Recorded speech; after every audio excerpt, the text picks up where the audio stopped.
Bu dala sog'lom va kuchli ko'rinyaptimi? Yam-yashil barglar hammasi joyida degandek tuyuladi. Ammo o'simlik ichida qanday jarayonlar ketayotganini oddiy ko'z bilan ko'rib bo'ladi. Assalomu alaykum. Ko'pchilik fermerlar yaxshi ozuqa bersa ham kutilgan natijaga erisha olmaydi. Chunki organizmga ozuqaning o'zi emas, vitamin, mineral va aminokislotalar ham. Bu dala sog'lom va kuchli ko'rinyaptimi? Yam-yashil barglar hammasi joyida degandek tuyuladi. Ammo o'simlik ichida qanday jarayonlar ketayotganini oddiy ko'z bilan ko'rib bo'ladi. Har bir mo'l paxta hosili ilm va to'g'ri oziqlanishdan boshlanadi. Mobe MKP paxtaning kuchli ildiz tizimini shakllantirib, Vay, bu issida kesel olubam bilemem ben hele. Vah. 45 gradus issida şal.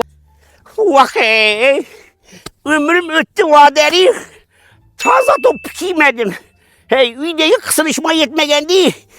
Evvel 450 bin sonman satılgan Esquire Ultra, indi 350 bin sonman çıkıp kalktı. Fermer lezzetsin. Buna o da soruyu olduğu için bu şalıda. Siz faqat yer ustini ko'rasiz. Men esa hayot boshlanadigan joyni ko'rsataman. Mana bu yerda muammo bor. Fosfor va rux yetishmayapti. Men sholi yetishtirishda ishonch bilan Mobi Root va Mobi Max dan foydalanaman. Natijasi ko'zga ko'rinadi. Yuz yoriladi. Men va Esquire Ultra, ProRice Plus sholidagi barcha begona o'tlarni har bosqichda yo'q qilamiz. Birga ishlasak, sholi toza va hosildor. Paxtangiz bo'y cho'zib ketdimi? Barg ko'pu, hosil kammi? Unda siz eng katta xatoni qilyapsiz. Men ham shu muammoga duch kelgandim. Hoy begona o'tlar, shu paytgacha bemalol o'sib yurdinglar. Endi esa men keldim. Assalomu alaykum hurmatli dehqonlar. Mana shu boshoqli begona o'tlar paxta hosilimizga katta zarar yetkazmoqda. Agar vaqtida chorasi ko'rilmasa, hosildorlik sezilarli darajada kamayadi. Hoy, to'xta!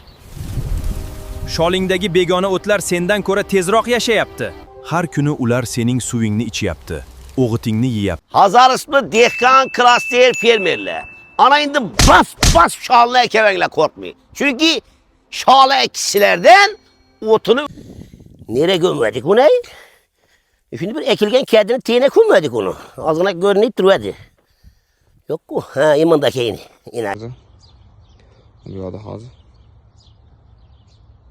Niyazov Maqsud Yo'llashovich nomlarida bu vaqt xurmo daraxtini ekmoqda. Assalomu alaykum hurmatli fermerlar, hurmatli klaster hamda qo'rqomatli egalari. Mana bugun biz sizlarga kompaniyamiz tomonidan yetib kelgan Grasidin ne'mati. Assalomu alaykum hurmatli hamkasblar, hurmatli fermer klasterlar. Xitoy va Hindiston davlatining glifosatga chidamli g'o'za navlari uchun kompaniyamiz tomonidan